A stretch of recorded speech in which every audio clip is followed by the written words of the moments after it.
cando falamos disto de muller, mulleres, identidade, pois xa a primeira pregunta é de que estamos falando, de quen estamos falando, non de que suxeito. E o que acontece é que como persoas occidentais, e bueno, Google é un invento que non está libre destes nesgos, non?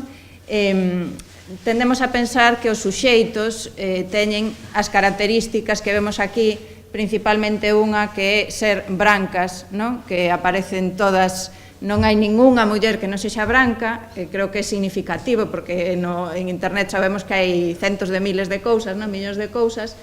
Bueno, podíamos tamén reflexionar sobre a idade, por exemplo, non aparece ningunha muller maior de non sei exactamente que idade, pero bueno, podemos ben intuir. E tamén cunhas características físicas, non, que son todas pois dun certo parecido. Bueno, despois fixen este exercicio poñendo muller, pero hai un xogador de fútbol, é dicir, mesmo ás veces as mulleres somos homes, non? Porque introducindo a palabra muller en galego, saí este señor, que eu non sei quen é, pero, como vedes, tamén axuda a reflexionar sobre como, mesmo para sermos suxeitos, pois o suxeito por defecto, mesmo poñendo muller, acaba sendo un home, o cal tamén nos dá para pensar, non? Este pequeno chiste así chocante, pois tamén nos dá para pensar ata que punto nas nosas sociedades, cantas veces a muller ou as mulleres, non?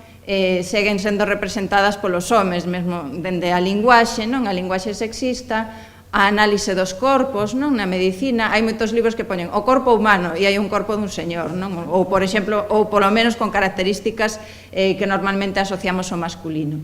Bueno, puxen tamén a palabra muller en portugués, non? E vemos que aí seguimos no mesmo marco de pensamento, non? Entón, digamos que a primeira reticencia que eu tiña, aparte de que non son psicóloga, co cual non me podo poñer a facer reflexión sobre a identidade de ninguén, non? Nese contexto, era, claro, cando falamos de mulleres, de quen estamos falando realmente, non? É difícil capturar esa pluralidade porque non é só que sexa unha pluralidade, senón que dentro dela hai distintas interseccións de poder que é un poquinho do que vou falar agora, non? O sea, a cuestión é moitas veces cando estamos falando de feminismos ou cando falamos de mulleres, de que mulleres estamos falando, non? E dende que posición estamos facendo iso. Bueno, pois como acabamos de ver, digamos que cando falamos de mulleres, na nosa cabeza, o suxeito por defecto, como lle chamo eu, pois é unha muller branca, occidental, moza, non? Dunha certa idade, normalmente asumimos que heterosexual pola súa, digamos, apariencia segundo o que se nos socializa a pensar, e habería outras características, por exemplo, de clase social ou de discapacidade, non? Que vemos que non aparecen normalmente cando pensamos, cando falamos con esa palabra, non? Mulleres, xa muller xa vamos deixar de lado, non? Porque muller en singular xa non vamos a entrar a debater iso. Entón é interesante ver como se crea ese suxeito, non? Porque cando metemos esa palabra no Google ou cando pensamos en mulleres, non pensamos nunha muller xitana, non pensamos nunha muller en cadeira de rodas, non pensamos normalmente nunha muller que teña 70 anos, non? É interesante comprobar, e creo que no resto dos faladoiros, se tivestes un, o mellor se vos dan algunhas claves máis para entender isto, ten moito que ver con todos os aspectos que teñen que crean ese suxeito a través das lecturas, non? Eu sabedes que me dedico unha parte do meu traballo á literatura, entón interésame moito como a literatura construe ese suxeito. É curioso, hoxe veño de estar en distintos centros de ensino cunha obra que teño que se chama Corredora, que está protagonizada por unha rapaza etíope, e cando lles pregunto ás mozas e mozos cantos libros que leron están protagonizados por persoas non brancas, ás veces a resposta é ningún, excepto ese que acaban de ler, non? E creo que isto xa nos dá a entender ata que punto en Occidente estamos socializadas para pensar que só hai persoas brancas no mundo, non? Porque todo o que lemos está protagonizado por persoas brancas, ou a maioría de cousas que lemos. Despois, lóxicamente, se nos centramos nas imaxes, que creo que estiveste xa falando diso noutro faladoiro, non? A publicidade, o cinema, as series de televisión, pois se paramos a analizar todos eses produtos culturais e que están creando imaginario dende esta óptica, veremos tamén que as mulleres que aparecen aí, aparte de outras características, son, polo xeral, brancas, non? Con algunhas excepcións agora así de recente chegada. E despois tamén é moi interesante o tema dos medios de comunicación, porque todas estas son maneiras de crear imaginario, de crear formas de pensar e de entender as cousas que son moi subliminais, non? E que vamos absorbendo e ao final acabamos nesas imaxes do Google de todas as mulleres brancas sen saber moi ben por qué, pero, claro, nos medios de comunicación tamén se marca nada máis aquelas que non son brancas e normalmente cunha serie de características e unha serie de contidos, non? Bueno, fixen aquí un pequeno resumo das mensaxes que, polo xeral, todos estes medios dos que estou falando, todas estas, digamos, formas de socializarnos e de crear imaginario van, digamos, afianzando ese suxeito de mulleres brancas en nós. Entón, vivimos rodeadas dunha socialización que nos está permanentemente transmitindo unha mensaxe de nós fronte ás nosas outras, non? E que como somos mulleres brancas e occidentais, pois podemos permitirnos ignorar ou estar cómodas nesa mensaxe. Unha das cousas que sempre se nos enfatiza, se facedes un pequeno exercicio, vos parades a pensar, pois o que vos dicía, por exemplo, nos medios de comunicación ou nas series de televisión ou no que lemos, é, por exemplo, a mensaxe de que as mulleres occidentais somos as que creamos os dereitos, non? As que creamos o feminismo, hai toda esta historiografía do feminismo que a min me irrita moito, non? Bueno, pois hai feministas españolas que falan permanentemente do feminismo como fillo da ilustración e cousas destas.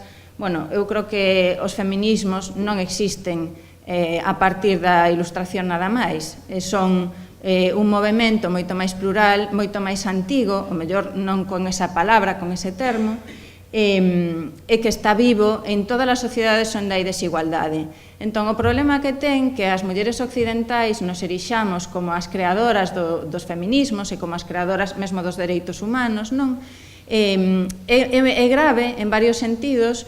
Primeiro, porque estamos desautorizando a todas as mulleres, a todas as activistas de outros lugares do mundo que están traballando en contra dos patriarcados nos seus lugares e en contra tamén dos nosos patriarcados, porque os nosos patriarcados chegan a elas pois a través da colonización, chegan a elas a través das nosas empresas e chegan a elas a través das nosas ONGs, como acabamos de ver esta semana, non? Recentemente, con este escándalo, entre aspas, non? Que dos abusos sexuais e do consumo de mulleres para a prostitución, que, xa sabedes perfectamente do que falo porque está nos medios de comunicación. Entón, cando nos apoiamos ese discurso de pensar que o feminismo, que moitas veces se fala en singular, eu falo sempre en plural, non? Que os feminismos foron creados polas mulleres occidentais, o que estamos facendo é invisibilizar todos os traballos que as mulleres do sur e que as mulleres dos países en vías de desenvolvemento ou que as mulleres non occidentais ou que as mulleres de minorías dentro das nosas sociedades levan facendo dende hai moito tempo e seguen facendo ata agora para transformar os seus patriarcados e tamén o noso, non? Entón, é unha maneira de desautorizalas no contexto sociopolítico no que nos movemos. Moitas veces esa desautorización leva a que estean en posicións de perigo mesmo da súa propia vida, non? E vémolo, por exemplo, en todas as feministas ambientais da América Latina, non? Que son asasinadas constantemente por intereses que ao final nos benefician a nós, que somos somos, digamos, as beneficiarias dos ingresos que fan esas empresas, esas minerías, esas empresas petrolíferas, Repsol e todo isto, xa non falemos de Inditex, todo este tipo de empresas que explotan a mulleres noutros lugares e nos estamos aquí como apropiándonos do discurso e dos seus traballos, non?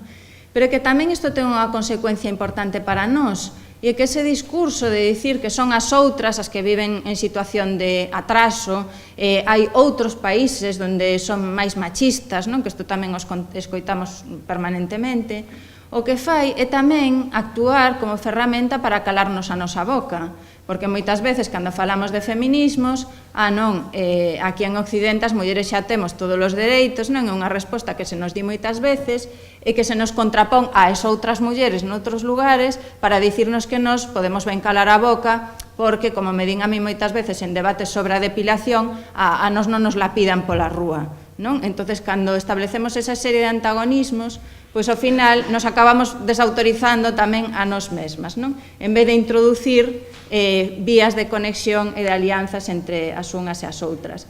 Bueno, cando creamos este suxeito de nós como as creadoras dos dereitos e as que somos, as que vivimos avanzadas, non? E hai outras que están vivindo en condicións de barbarie, en países atrasados e machistas, non? Como se o noso non o fose.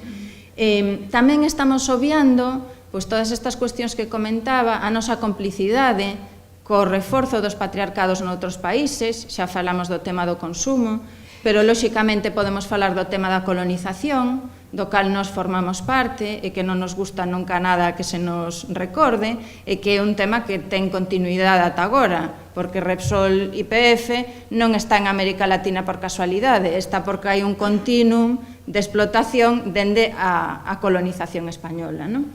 E, bueno, como dicía, é habitual entón que esteamos creando moitas veces a nosa identidade feminista, ainda que dixen que non iba a falar de identidades, pero sí que ao final acabo tocando o tema, confrontando a nosa suposta avance e progresía coa situación de mulleres noutros lugares, non? Entón, para min é unha circunstancia que, como vos estou intentando explicar de forma así bastante breve, que reviste moita gravidade, revístea para as nosas compañeiras do sur e revístea tamén para nós, non? E temos que empezar a reflexionar dunha forma máis complexa sobre estas cuestións, entre outras cousas, porque, como vos comentaba, mentres nós nos centramos en falar do veo, da mutilación xenital, ou cando hai violacións na India, como se aquí non as houvese, miles, non? Que sabemos as cifras, pero que eu saiba, non houbo o mesmo ruido mediático a raíz dos datos que se publican cada ano no Estado español sobre o número de violacións que cando violaron a unha muller nun autobús en Nova Delhi, non? Hai uns anos. Entón, temos que sempre estas informacións que nos chegan velas cunha óptica un pouco crítica. Como dicía, mentre nos estamos representando as nosas outras como atrasadas, elas están traballando a prol dos dereitos de todas nós, como comentaba antes. Están traballando polos dereitos medicamentos, isto de que nos teñamos agora medicamentos xenéricos, non? Que son medicamentos que teñen un prezo máis axeitado, que loitan contra o monopolio e a comercialización da saúde, ese é un logro das mulleres do sur, que estiveron traballando para poder acceder a medicamentos, non?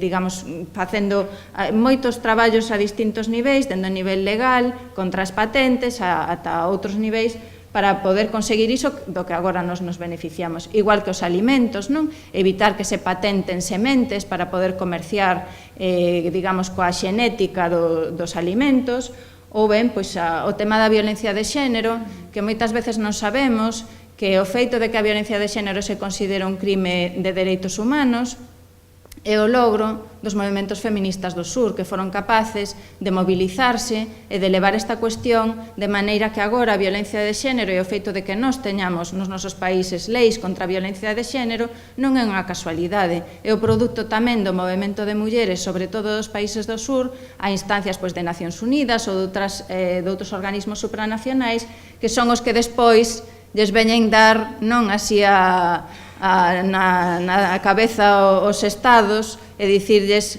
tedes que producir datos desagregados, tedes que darnos os datos de violencia de xénero e o que promove que despois teñamos estas leis, non? Que despois cada estado ten que ir desenvolvendo. O mesmo pasa cos movementos, non? De onde saen o 25 de novembro, por exemplo, nacen nos países do sur, e, bueno, pois son cuestións que mentres nos estamos aí ocupadas en pensar que hai mulleres que viven atrasadas e en países moi machistas, pois elas están aí traballando, non? Bueno, se consideramos entón que os feminismos, que xa digo que sempre falo en plural, son unha teoría práctica política, esta maneira en que eu os defino, non? Hai moitas maneiras de definilos, pero bueno, esta que para mí me convence máis, non? É unha teoría práctica política que analiza a creación do poder e que busca transformar as estruturas de opresión, non? Entón, é unha, digamos, son movementos de transformación que despois se traducen en moitos aspectos concretos, en moitos traballos diferentes, pero que, sobre todo, se ocupan do poder, non? E como se crean os poderes na sociedade, como se crean as desigualdades, sobre todo dende esa óptica entre homes e mulleres, pero con máis complexidade. E iso é un pouquiño do que vou falar agora. O primeiro concepto que é importante lembrar ou presentar, se non o coñecedes, dende o punto de vista das teorías decoloniais ou poscoloniais, é isto que chamamos a interseccionalidade. Este é un concepto que se desenvolveu hai unhas décadas e que nos intenta dicir que as opresións ás que estamos sometidas as mulleres non son só debidas ao eixo, digamos, do xénero, non? Ao feito de sermos mulleres, senón que as opresións son múltiples e están interrelacionadas, non? Que é un pouquiño o que veño falando dende as fotos esas do Google, é dicir, unha muller que é negra e que é lesbiana non pode, e que é de clase baixa e que é nixeriana, non pode desfacerse de ningún deses elementos da súa identidade, senón que todas as opresións están sumando en todos os momentos, non? E fai que moitas veces non se poidan sentir incluídas, por exemplo, en certos colectivos feministas que rexeitan debater temas de orientación sexual, estamos vendo tamén co tema da transexualidade, non? Ou ben, movimentos feministas onde todas as persoas ou todas as mulleres que participan son brancas, non? Porque hai unha serie de cuestións que non van a topar lugar, non? Entón, a interseccionalidade é unha ferramenta moi importante da que nos dotamos os feminismos na actualidade para entender que as mulleres non estamos só marcadas polo factor do xénero, que obviamente é moi importante, non? Senón que hai outra serie de cuestións, a idade, a nosa capacidade ou discapacidade, a nosa lingua, por exemplo, non? Non é igual en Galicia ser galego falante que ser castelán falante, e moito menos sendo muller, porque hai unha serie de interaccións entre os prexuízos lingüísticos e os prexuízos de xénero. É dicir, que son cousas que nos afectan, que non fai falta que nos poñamos a pensar en exemplos moi afastados, senón que a nós mesmas tamén nos están afectando todos os días esas interseccionalidades, igual que a clase social, bueno, pois non é igual ser unha muller que vive cunha pensión de 300 euros que ser unha profesional que gaña 6.000 euros ao mes, non? Son cousas que caen un pouco de caixón, pero que moitas veces, cando falamos dentro dos propios feminismos, esquecemos toda esa complexidade, non? E aínda estamos falando dende esa visión esencialista e pensamos que a muller, ou mesmo as mulleres, son un colectivo homoxéneo, non? Cando non é así. Ben, a crítica decolonial céntrase precisamente en analizar todas estas desigualdades. E ao mellor poderíamos pensar, bueno, pero eso son cousas que fan as mulleres de outros países, non? E que están aí traballando, está moi ben que coñezamos e que teñamos un coñecemento máis amplo do que fan, pero eu creo que en realidade o relevante dos feminismos poscoloniais, dos feminismos que nos falan da opresión de raza, que nos falan de todos estes temas que estamos comentando, non? Da explotación das nosas empresas noutros lugares, do imaginario que creamos dende Occidente con respecto ás nosas outras, en realidade o que fan é interpelarnos, non? E pedirnos que reflexionemos sobre como estamos construindo nós como mulleres brancas, como mulleres occidentais, a nosa identidade, tamén como feministas, e que é importante, fundamental, e para min creo que é o traballo máis importante que temos pendente, reflexionar sobre estes aspectos, non? Porque, como vos dicía antes, é algo que nos afecta a nós e que tamén afecta ás mulleres en moitos outros lugares do mundo. Entón, a crítica poscolonial afecta-nos, é dicir, todas estas pensadoras e activistas que están nos países do sur, ou que están nos países non occidentais, ou que están en movementos dentro dos propios países occidentais, migrantes ou mulleres racializadas, etc. O que fan é intentar que a identidade hexemónica, e que neste caso somos as mulleres brancas, non? Reflexionemos sobre como o que facemos, como nos representamos as está afectando a elas, non? E aquí tedes un pouquiño algunhas cuestións que xa comentei, pois o tema do consumo, por exemplo. Pensade que na construción do xénero feminino nas sociedades occidentais o consumo é un elemento fundamental. É dicir, as mulleres somos as que mercamos. É cara a nós, cara a quen se dirixen a maioría de mensaxes de consumo, quitando aquelas que xa sabemos que son para os homes, como os seguros de coches, os propios coches, non, e todas esas cousas que xa vemos observando a publicidade. Pero, en xeral, digamos que as mulleres occidentais tamén como consumidoras estamos tendo eses efectos, é dicir, se non reflexionamos sobre a visión capitalista das nosas sociedades, non vamos conseguir alterar a visión patriarcal, non? Porque están interrelacionadas e os efectos que esta ten nas mulleres do sur.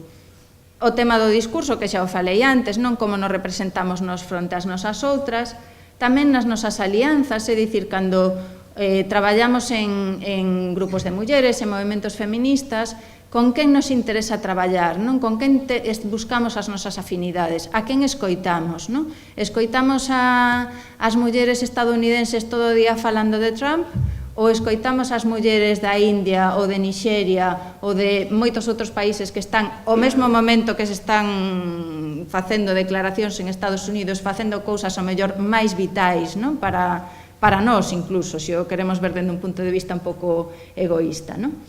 Despois está tamén, como comentaba antes, a idea de nós mesmas e dese mundo que nos rodea, e mesmo na propia linguaxe, non? Estamos afeitas a falar dunha maneira moi global e grosa ás veces, non? Das outras. Eu sempre poño este exemplo das mulleres musulmás porque é algo que a mí me enrabecha profundamente e que creo que temos un vicio de utilizar este concepto como se significase algo. Se eu vos dixese as mulleres cristiás, que entendedes vos por iso? Existe iso como concepto?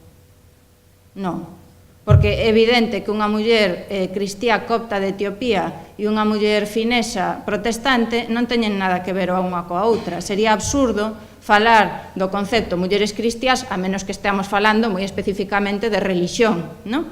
Pero constantemente nos permitimos falar de mulleres musulmás como se iso fose un concepto. Estamos creando unha agrupación porque non nos molestamos sequera en saber, en coñecer os contextos históricos, os contextos políticos e os contextos persoais das mulleres que veñen de outros países e de outras culturas a vivir con nós. Eu sempre digo que isto de mulleres musulmás non existe, porque non ten nada que ver unha muller de Pakistán cunha muller nixeriana, que poden compartir a mesma religión, pero como ben sabemos, as persoas que fomos criadas no cristianismo, pois as religións cada unha no seu sitio e da súa maneira, non?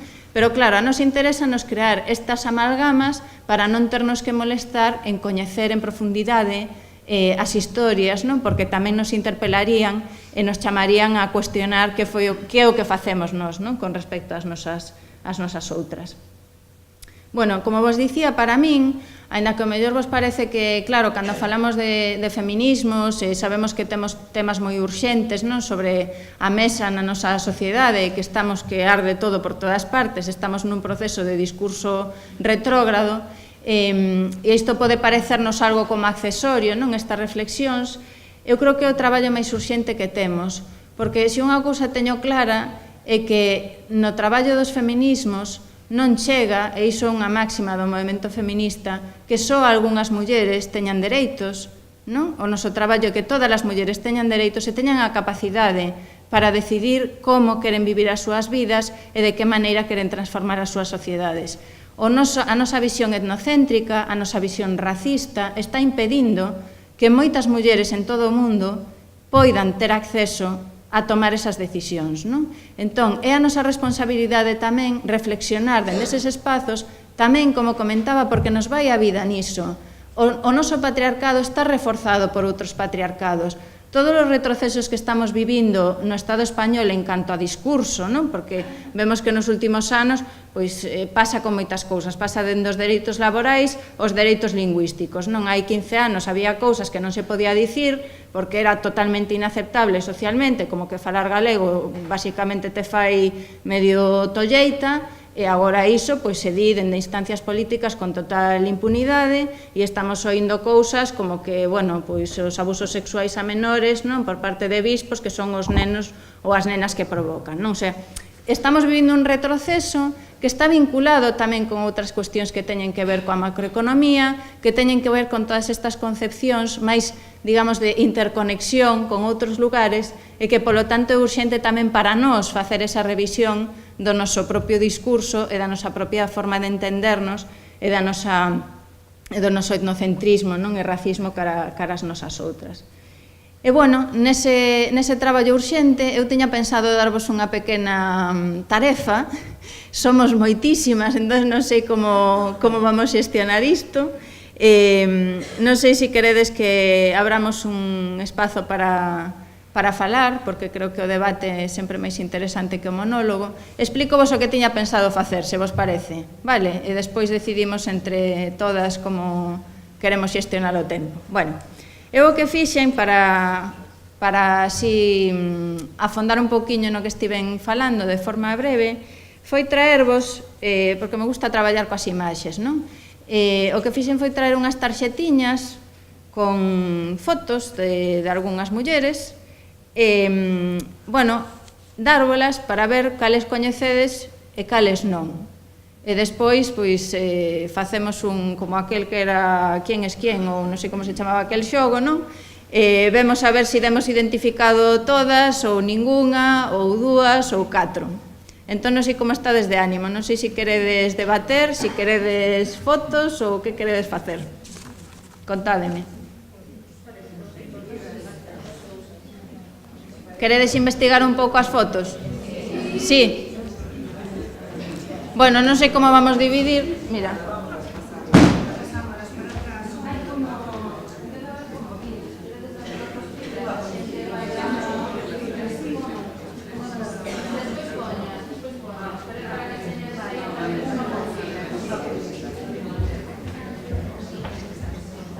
Mirade, se vos parece, vamos vos dar unha foto por fila e mirades así a ver se sabedes quen é ou non tedes nin idea e despois miramos a ver que se adiviñastes, se non adiviñastes. A ver, quen recoñeceu algunha? Dúas. Sí. A ver, parece vos se as vemos na pantalla agora? Sí. A ver, vou unha por unha, a ver, ou como facemos? Bueno, vos poñer as que identificaste seguro, non?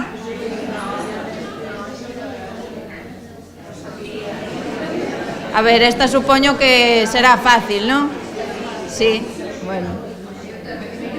A ver. Esta sabemos quen é? Vale. Bueno, esta Rita Laura Segato, non? É unha teórica que eu non vos vou dar as biografías porque é para que vos entre curiosidade, fagades vos o esforzo, que ese é a nosa tarefa como suxeitos occidentais, non? E como mulleres occidentais é facer noso esforzo. Entón, eu vou vos dar os nomes e despois investigades vos, non? Pero Rita Laura Segato, que ademais ten a súa obra, escribe en portugués e en castelán, estivo recentemente en Galicia, ademais, o ano pasado. Bueno, é unha das teóricas máis importantes do feminismo decolonial, non? E escribe moito sobre a violencia contra as mulleres dende esa óptica e eu creo que, ademais, escribe de un xeito moi ameno. Se queredes empezar a entender un poquinho máis de feminismos decoloniais é un bo lugar onde empezar con ela. Bueno, esta muller quen é?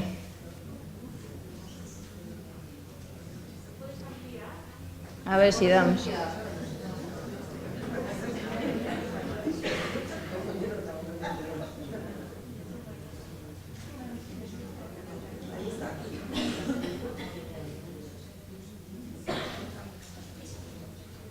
No?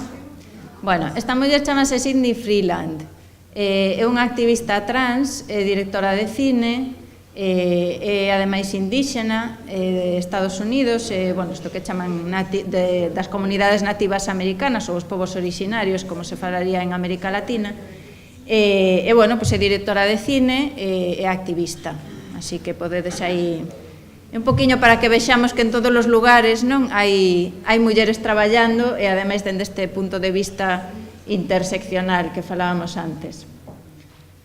Bueno, quen é esta muller? Nin idea. Bueno, esta muller é unha das teóricas, tamén é directora de cine, pero é unha das teóricas tamén máis importantes do feminismo poscolonial. Chámase Trinh My Ha, é unha teórica vietnamita que escribiu algunhas das obras máis importantes sobre a intersección entre a raza e a identidade de xénero, e, bueno, ademais diso, dedícase a facer cine, non? Esta muller, quen será?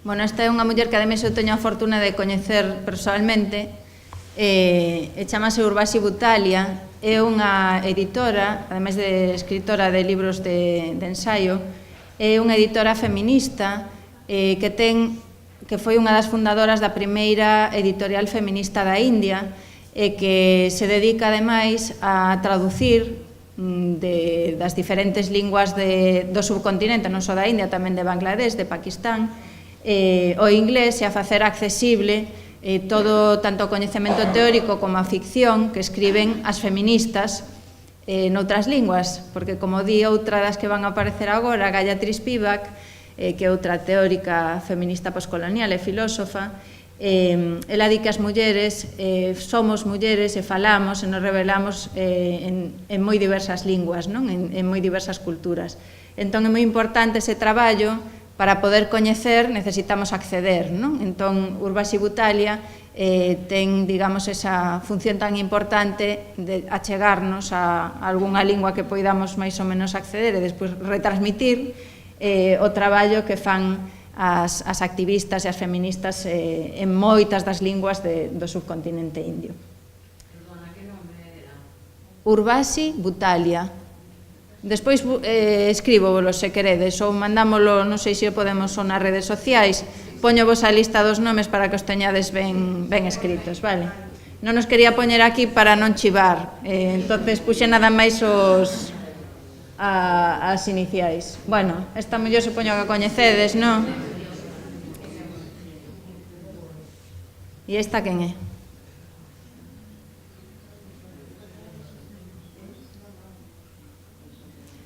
Esta muller é Audre Lorde, ao mellor oístes falar do seu nome algunha vez, é unha das que xa faleceu, pero é unha das teóricas dos feminismos negros de Estados Unidos máis importantes, foi unha das primeiras mulleres que empezou a falar dende esa perspectiva interseccional, aínda que ela non utilizaba esa palabra, porque, claro, ela era negra, era lesbiana, era muller, e polo tanto estaba, digamos, combatendo moitas frontes ao mesmo tempo, non? E cando estaba nas frontes, por exemplo, de emancipación racial, e nos movimentos dos anos 60, claro, dábase conta, e unha frase que di, os negros son todos homes, non? E as mulleres son todas brancas. E un pouco resume isto que vos estaba falando dende o principio, non? A ver, esta muller... Sabemos quen é? Bueno, pois tamén é un nome moi importante, Chandra Talpade Mohanty.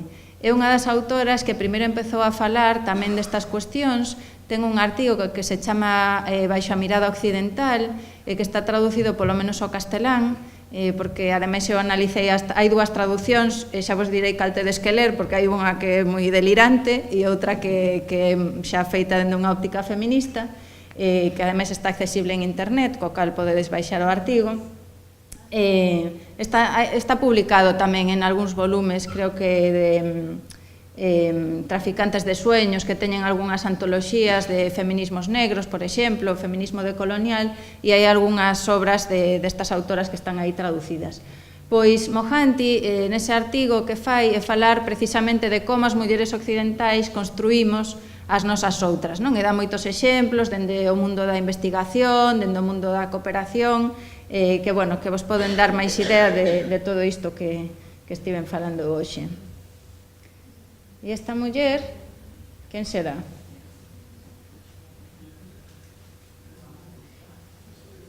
Non? Ni idea?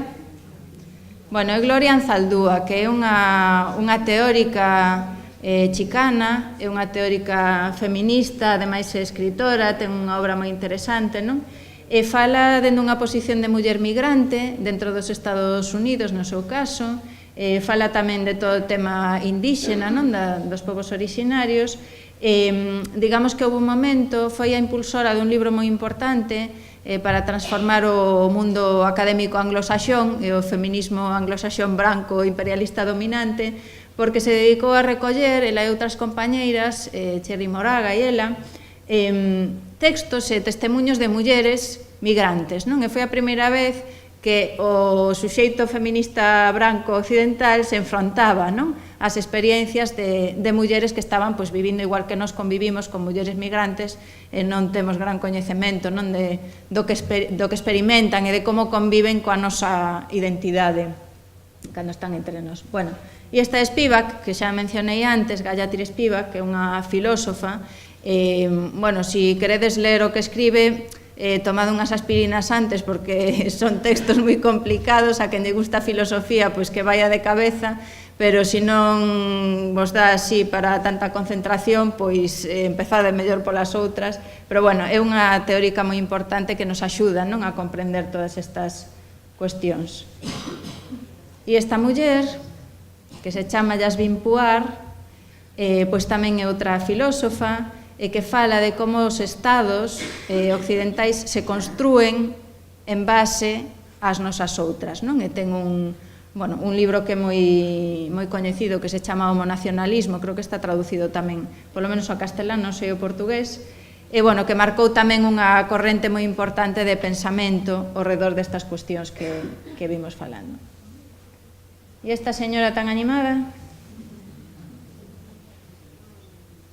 quen será?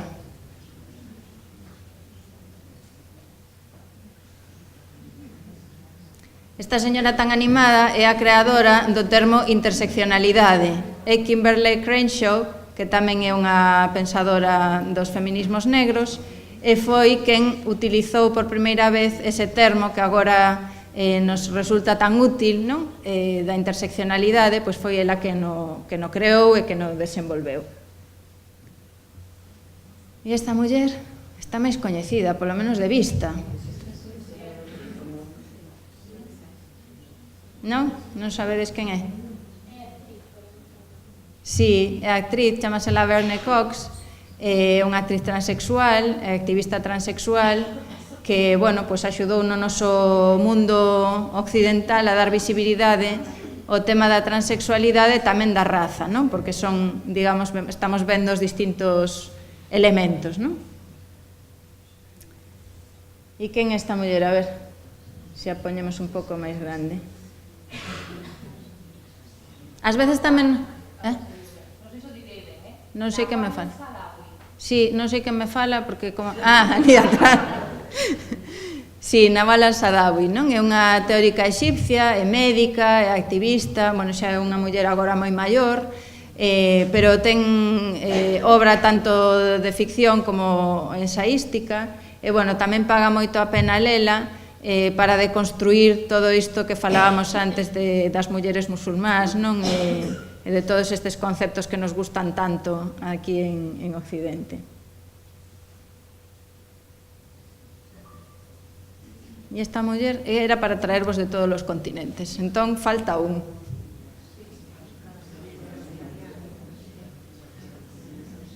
No? Pois tamén estivo en Galicia, ademais tiven a sorte de tela comigo unha semana, chamase Nahuya Te Awekotuku, é unha activista maorí, ela tamén traballa o tema da orientación sexual, da raza, e, bueno, é unha persoa que escribe ficción e que tamén é antropóloga e escribe teoría, non? E, bueno, pois ela é como un repositorio andante de cultura feminista que provén, pois, neste caso, de Nova Zelandia, non? Bueno, e esta xa... Creo que empezamos por aquí, non? Xa... Bueno, este pequeno exercicio era simplemente para que reflexionásemos un pouco que teóricas coñecemos, cales non coñecemos e que empecemos a interrogarnos, non? Por que e todo o coñecemento que nos falta, non? Porque se nada máis coñecemos as pensadoras, as activistas brancas e occidentais como a nós, pois en realidade estamos vendo, digo, sempre vemos o mundo por un funil, non? E con todas as consecuencias das que xa estivemos falando. E, bueno, falei moitísimo, agora xa vos toca a vos, ou non sei se temos que ir acabando, non sei como estamos de tempo.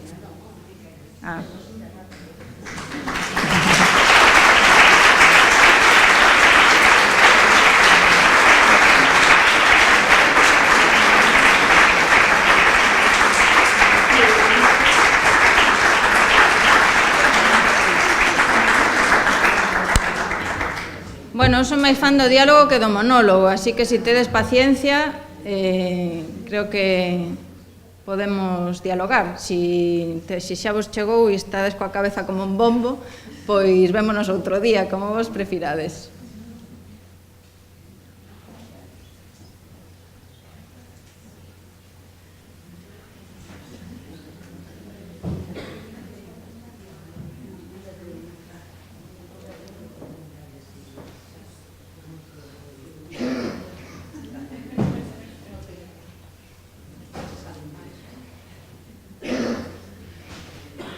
Estades reflexionando ou foi moita cousa, non? Así de golpe.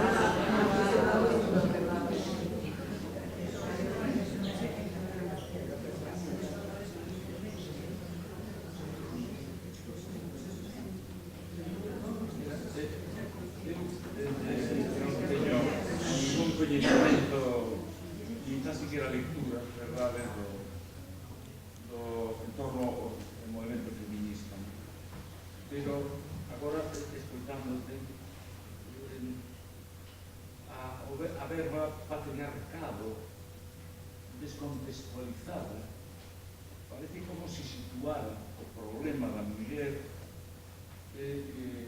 nun conflicto exclusivamente de género co home. E eu creo, non sei se isto é así, Eu creo que non, xa para empezar, pero... Se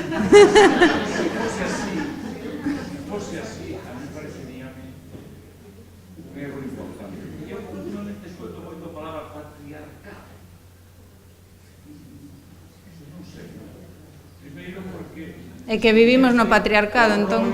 Que o patriarcado fai nunha formación social ou modo de función determinado. Si, vivimos máis concretamente no heteropatriarcado, xa para falar con máis concreción. E logo estáis a falar, ese palabra da interseccionalidade que debería estar un sinónimo, porque eu creo que se inventan palabras para outras cousas que non nos molestan nada, só nos molestan algúns.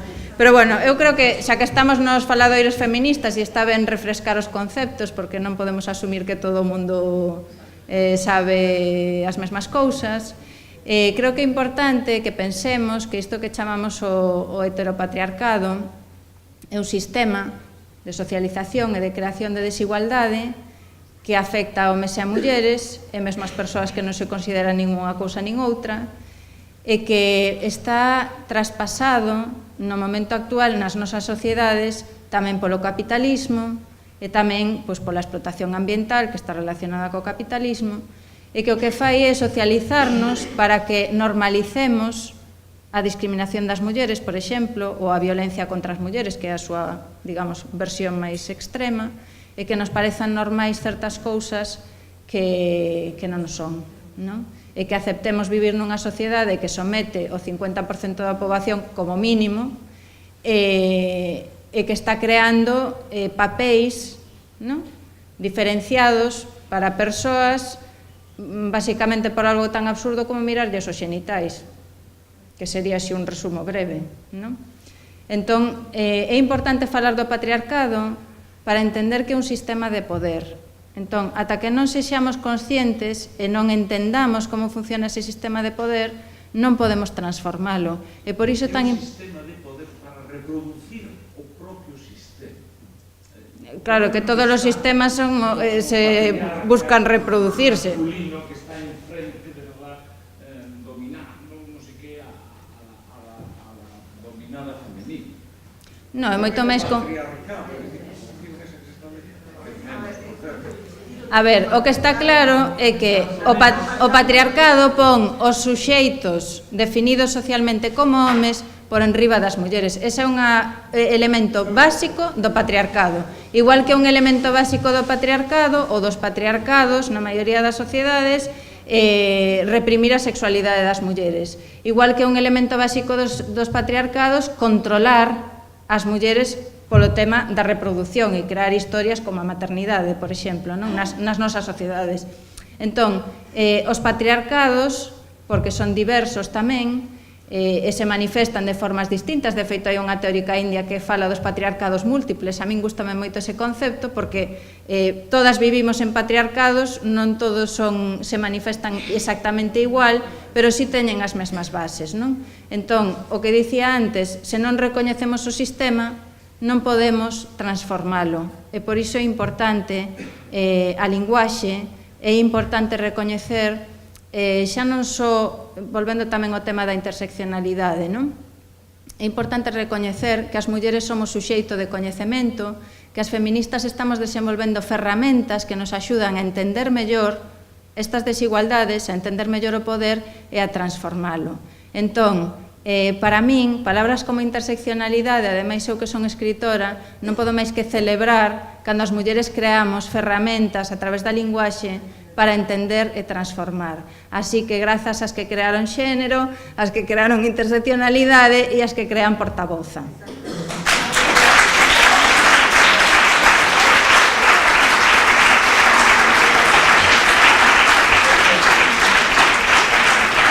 E bueno, agora espero que fale algunha muller, porque neste auditorio cheo de mulleres tamén xa sería un pouco chocante, non? Que non falásemos ningunha máis que a min, que estou aquí como unha radio. A resposta está na definición que faz do feminismo. Está a resposta total. Podrá volver a poñer na pantalla? Sí.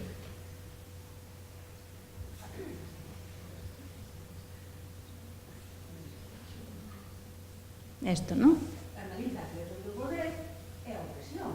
Claro, está claro, está resumido totalmente. O que non estou entendo ben é cando dis que as occidentales lles debemos as orientales ao feminismo. Aí non entendí eu. No, o que dicía que, eu o que digo é o revés, que as mulleres occidentais e os feminismos occidentais se apropiaron. É dicir, para que vos fagades unha idea, isto dio unha teórica nixeriana, non? Di, mira, todas as mulleres que vivimos fora de Occidente, todas as feministas que vivimos fora de Occidente, se asume que temos que coñecer a Virginia Woolf, que temos que coñecer a, como se chama esta, Mary Wollstonecraft, a Simone de Beauvoir, non? O sea, supónse que ese é o canon, non? Feminista. Pero claro, ningunha muller occidental se sente na obriga de coñecer os nosos nomes. Ningunha de nós nos sentimos na obriga de saber quen é Gayatri Spivak. Non é menos importante que Simone de Beauvoir. O que nos está marcando iso é que polo etnocentrismo no que somos socializadas como persoas occidentais, pensamos que nós facemos todo, que nós producimos o coñecemento e que fora de nós non hai nada máis que ou seguidoras do que nós facemos, non? Ou, bueno, pois, barbarie, non? Entón, esa por unha parte, non? A cuestión de recoñecer que os feminismos son plurais, que o coñecemento se produce en moitas linguas, porque as mulleres están pensando e dándonos ferramentas en moitas linguas e transformando as súas sociedades de maneiras que tamén inciden en nós, que iso é o mellor a segunda parte que non quedaba moi clara, non? Igual que nós non somos donas do feminismo, ni ninguén é dona do feminismo, porque os feminismos viven en todas as culturas e linguas e sociedades, o crearnos esa ficción de que somos nosas que inventamos os feminismos, non nos damos conta de que en realidade moitas das cuestións e moitos dos dereitos que nós temos agora nas nosas sociedades, en realidade non veñen de nós.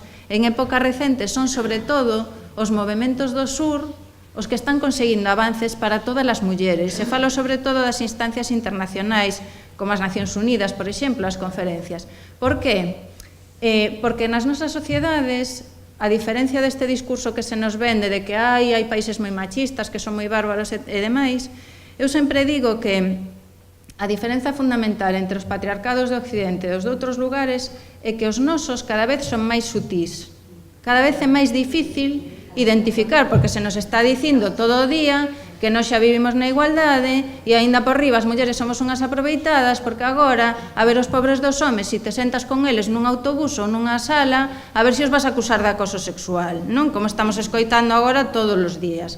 Entón, nas nosas sociedades cada vez se fai máis difícil e hai unha oposición maior no discurso. Isto contrasta moito coa situación das mulleres en moitos países do sur, porque cando a discriminación é moito máis evidente, por exemplo, cando ti vives nunha dictadura, como Arabia Saudí, obviamente ninguén quere vivir nunha dictadura, é evidente, pero é moito máis fácil rebelarse contra algo que é moi obvio, igual que aquí no franquismo, pois se ti eras muller e non podías abrir unha conta bancaria, pois era obvio que non tiñas os mesmos dereitos, non? Entón, pois podías ter máis o impulso de rebelarte porque o estabas vendo. No discurso, en países como a India, que é un destes países que se pon sempre como os peores sitios para vivir as mulleres, como se houvese algún bon, que eu ainda non coñecín ningún.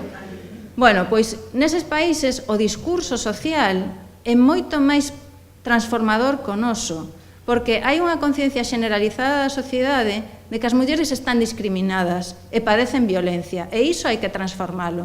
Cando foi a violación de Delhi, e outras anteriores, porque os movimentos feministas na India son moi fortes, o que non se nos contou é que houve centos de miles de persoas na rúa, que eu ainda estou esperando a velos aquí en España, centos de miles de persoas na rúa por unha violación e un asasinato dunha muller.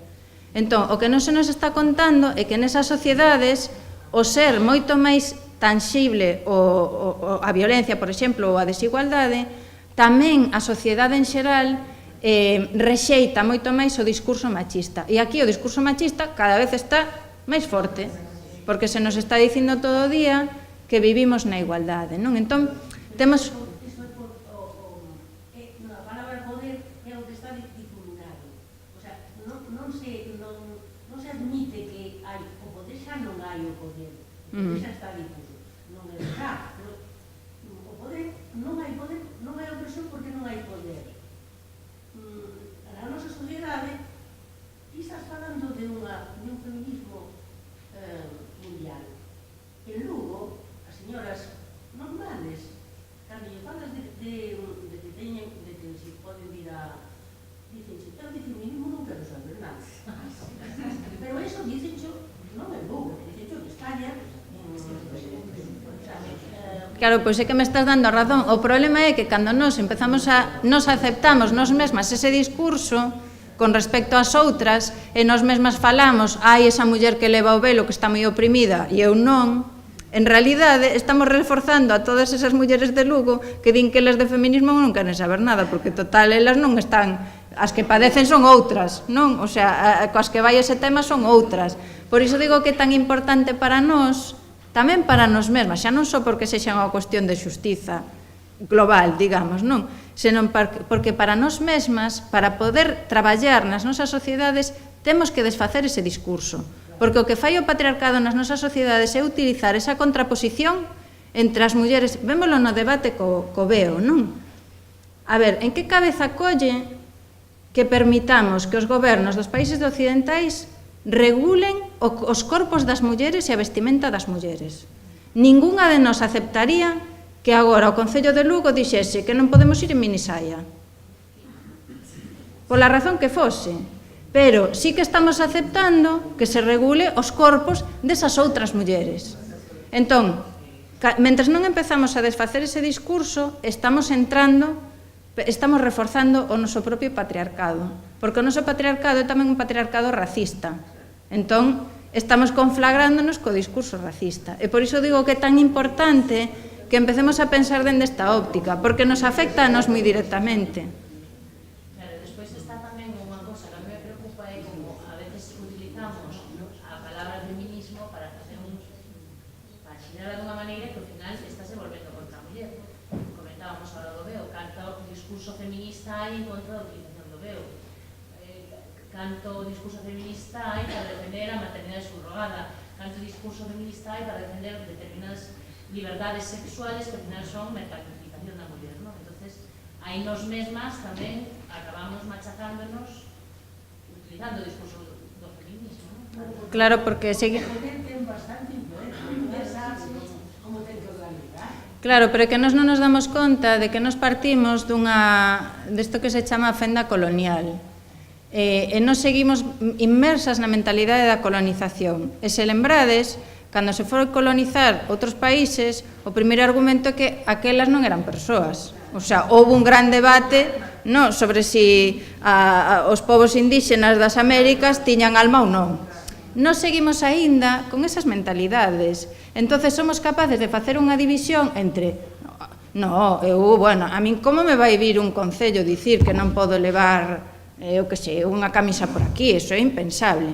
Pero cando é a outra, porque non sei que da religión e por nos, entonces que falen coas monxas tamén. Pero iso non se nos pasa pola cabeza. Iso é porque estamos socializadas nese racismo, aínda nesa fenda colonial. Entón, ata que non deixemos de pensar desa maneira e non empecemos a reflexionar sobre a nosa participación nese discurso, vamos a seguir atopando estas circunstancias aberrantes, vámoslo dicir así, non? Podes considerar feminista unha muller, por exemplo, Que me fala? realmente sea unha activista do día a día que o mellor non conozca moito da teoría feminista, pero que realmente está actuando? A ver, é que non sei que me está falando, porque como hai así, o son chega moi vale, dime. Sí, escoita a preguntar, a só que non... Ao mellor,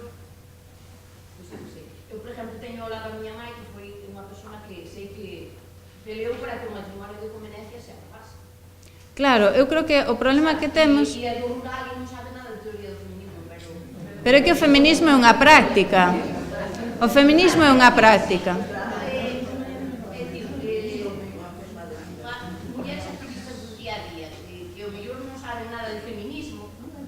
Pero que iso é saber de feminismo.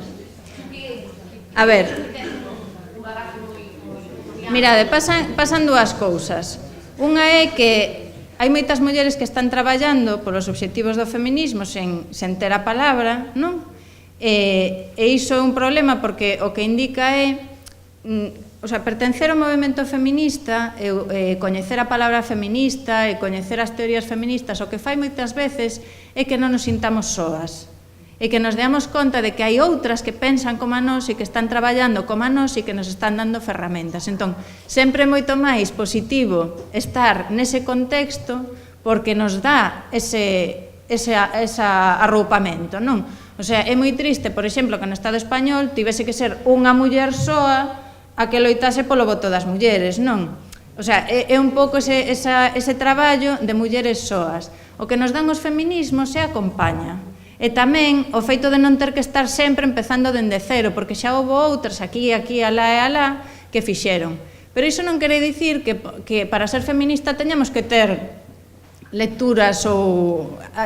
Os feminismos son teorías e prácticas. E eu creo que os coñecementos non están só nos libros, os coñecementos están na experiencia vivida, están nas persoas. Eu traballo con mulleres analfabetas que están transformando as súas comunidades e non ten nada que ver que saiban ler ou non, porque para min todas as persoas teñen coñecemento, non ten que ver co seu nivel de estudios, e sabemos perfectamente que hai persoas con doutoramentos, que homes que mallan nas súas parellas e que as asasinan e supostamente teñen moita literatura, non? O sea, creo que temos que tamén, esa tamén é outra fenda de poder, non é outra liña de poder, pensar que só as persoas que teñen unha formación, digamos, académica teñen coñecementos.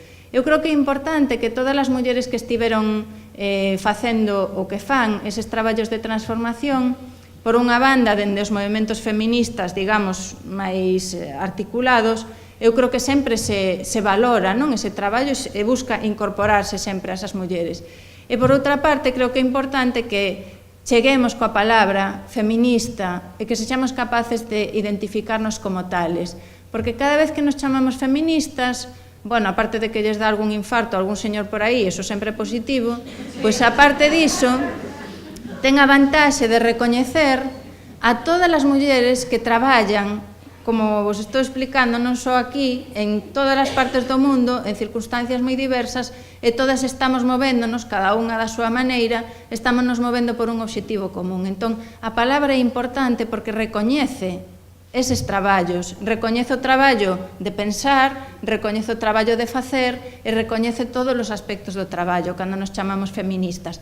E por iso, o patriarcado lle interesa tanto desprestixar a palabra feminista, porque cando as mulleres nos identificamos como feministas estamos nos identificando coas que traballan para transformar a sociedade. Entón, non sei se contestei así moi longamente. Precisamente gustaríame que se generalizase máis. Por exemplo, a miña nai considero feminista. Claro, porque non?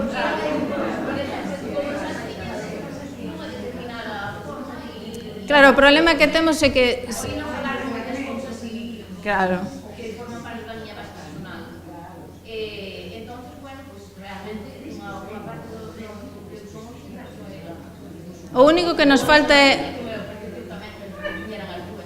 Claro. Quero dicir, que son verdadeiras loitadores e activistas do día a día, e a mellor da teoría do feminismo prácticamente, pois non salgo moito, pero da práctica salgo moitísimo. Pero que os feminismos é algo que se fai...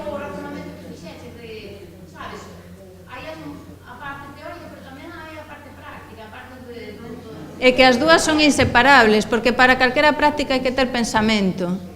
A teoría non é só o que se escribe, non é só o que está nos libros, a teoría é o entendemento. Entón, aínda que unha persoa non saiba ni sequera ler, unha muller non saiba ni sequera ler, si ten o entendemento. Eu creo que o que nos falta é sentir orgullo de dicir que somos feministas nada máis, porque despois a práctica non é cuestión de que nos apropiemos da palabra e a fagamos nosas. E non pensemos que feministas son unhas que están na universidade ou cousas destas que tamén se nos difunde non con certa frecuencia para crear iso que se chama desafección, que é outro palabra, pero non molesta tanto porque ven de outro sitio. Non, porque, claro, así xa non nos identificamos. Eu vou vos dar xa para non acabarvos moito coa paciencia, pero como a tiña aquí detrás, eu sempre conto isto, porque é un exemplo moi claro diso, de como se nos crea desafección para que non imitemos as rebeldes, non? Este é o caso de Rosalía de Castro. Eu sempre conto que cando era pequena, eu nunca me quería parecer esa señora, porque a min o que me contaban dela é que era unha deprimida, que era unha relixiosa, e eu non quería saber nada de Rosalía de Castro por ningún sitio. Claro, tuveron que pasar moitos anos ata que me parase a ler realmente que era o que esta señora escribía, que era o que facía, e grazas ao traballo das estudosas feministas que foron descubrindo cousas, non? E que fixeron fendas nese discurso que se creara de momia ao redor dela, pois, claro, fómonos reconciliando, non? Isto é un pouco o mesmo. Crear desafección para que non imitemos as que se están rebelando. Entonces, poñer as feministas sempre de tolas, ou, bueno, pois iso, hai moitas maneiras, non, de crear fendas. Non, iso é unha cousa de teóricas e tal. O que fai é, eso, chamarnos feminazis, radicales e de non sei que, é o que fai que as mulleres que están traballando polo mesmo, ao final nos identifiquen coa palabra, igual que a mí me pasaba cando era pequena con Rosalía, porque me estaban contando que era unha señora deprimida e que non podía ser feliz, e non sei que, digo, arrédate de min demo, non quero parecerme a esa muller para nada, pois isto é un pouco igual. Pero o patriarcado está moi interesado en que o feminismo non vaya arriba. Pero para iso estamos nos aquí, para que vaya.